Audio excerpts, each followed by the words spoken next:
America is falling apart. I mean, literally, 32 years of Reaganomics, and we are falling apart, and our super rich are to blame for it. There was once upon a time in this country when the super rich needed you and me and working class Americans to be successful. They needed us for their roads, for their businesses, for their communications, for their transportation, as their customers, most importantly, and for their overall success. Also, they needed us as their workers. The super rich rode on the same trains as us, flew in the same planes as us. They went to the same hospitals. They learned at our schools. Their success directly depended on us and on the well-being of the nation, and they knew it. But times have changed, and the super rich of the 21st century no longer think that you and I are needed for their continued success. You know, in a whole lot of ways, these people have just given up on America. Paul Buchheit brilliantly pointed this out, actually in a whole variety of venues. It's over at AlterNet as well. As they accumulate more and more wealth, the very rich have less need for society. At the same time, they convince themselves that they made it on their own and that contributing to societal needs is unfair to them. There is ample evidence, Paul writes, that this small group of takers is giving up on the country that made it possible for them to build a huge fortune. Buchheit goes on to say, the rich have always needed the middle class to work in their factories and buy their products. With globalization, though, this is no longer true. They don't need our infrastructure for their yachts and helicopters and submarines. They pay for private schools for their kids, private security for their homes. They have private emergency rooms to avoid the healthcare hassle. All they need is an assortment of servants who might be guest workers coming to America on H-2B visas, willing to work for less than the middle-class American can afford. End of quote. And here's the really, really scary part of this. These millionaires and billionaires who've given up on America, who've given up on the working class, they're the ones who are in charge of the political process in this country. And, you know, they've brainwashed average voting Republicans into thinking that the success of working class Americans is irrelevant to the future of this country. As a result, the Republican politicians are no longer investing in America. They're no longer investing in the things that have traditionally made America and our working class successful. For example, our infrastructure.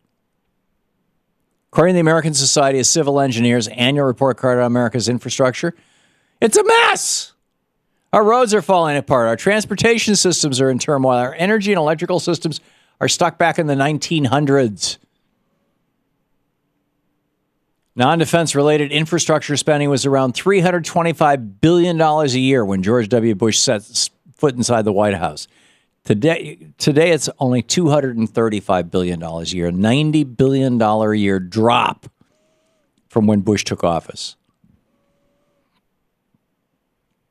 Republican politicians brainwashed by America's super rich or owned by them have repeatedly refused to fund comprehensive infrastructure spending bills, all in the name of austerity. But cutting funding to the nation's infrastructure is not the right way to address America's debt or spending problems. And cutting spending is like no way to rebuild the country, right? Oh yeah, let's rebuild the country. How? Well, you know, why don't you volunteer? Over at the Financial Times, there's an article about this. Cardiff Garcia points out, excuse me, it's also likely that much of the investment that has been foregone in the name of fiscal consolidation will have to be made eventually anyways, only it will be made when rates are higher, exacerbating the long-term fiscal outlook rather than improving it. As Think Progress points out, continued underfunding in this arena over the coming years will cost businesses $1 trillion in lost sales and cost the economy 3.5 million jobs. The Society of Civil Engineers, another group that, pardon me, has no political agenda. They say it's going to take 3.6 actually, to be precise, $1 trillion in investment by 2020, $450 billion a year, just to bring America into the 21st century and avoid risking a complete infrastructure collapse. But the super rich don't care. As long as they have their private schools, their private hospitals, their private airports, their private places. They're bleeding working class Americans dry while destroying the infrastructure of a nation that has really given them their success. I mean, no matter what Jamie Dimon or Charles Koch or Shelley Adelson tell you, America's wealthy elite did not make their fortunes on their own without a strong economy and infrastructure. America's millionaires and billionaires wouldn't be where they are today. It's really that simple. So what can we do right now to rebuild America's infrastructure and give a boost to the American economy?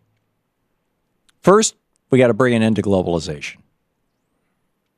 We should be protecting American jobs instead of letting the super rich ship them overseas and build factories in third world countries. But more importantly, we need to roll back the Reagan tax cuts and make sure that America's wealthy elite are paying their fair share to support our economy and infrastructure. So we've got enough money to build the infrastructure. Right now, that burden of rebuilding America, to the extent that we're doing it at, to the tune of $90 billion a year less than when Bush was president, right now the burden for paying for that is on the backs of working class Americans, and that's just wrong. It's ridiculous that working class Americans struggle to survive day to day and are paying more in taxes than billionaire banksters and oil tycoons. A lot has changed in America over the last 100 years. But one thing pretty much remains the same. For the super rich to be successful, they still need, at least for the moment, now this is changing, but they still need you and me. They need us to build their roads, to buy from their businesses, to maintain their communications, to maintain the infrastructure systems for their transportation. Our infrastructure may be crumbling.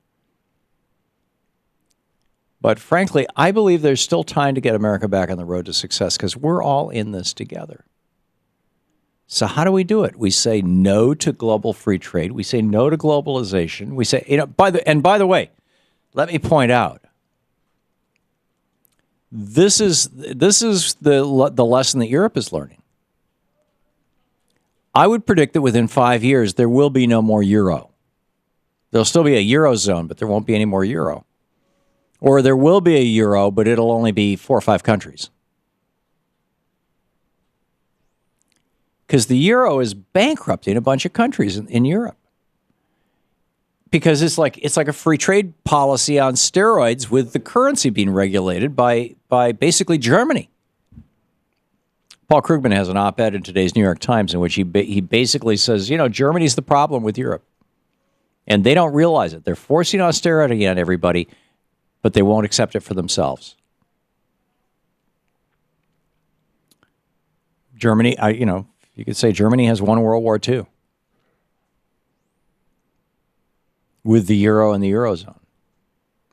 And I mean, it's great that Germany is back as a country, with a small d democracy and progressive values to a large extent. But at the expense of the rest of Europe. And then in the United States, we're not back at all. We're collapsing. And, you can have Rick Perry running around all day long going, I created more jobs here in Texas than anywhere than the rest of the country combined. But, there's $7.25 an hour jobs. Really? And they're literally tearing up roads in Texas because it's cheaper to maintain dirt roads. It costs $300 a year to maintain a dirt road. It costs about $1,000 a year to maintain a paved road. Is that the direction that America should be going? I don't think so. This is the Thom Hartmann Program. It's time to completely repudiate Reaganomics and reverse the destruction of the last 32 years of political activity by both parties.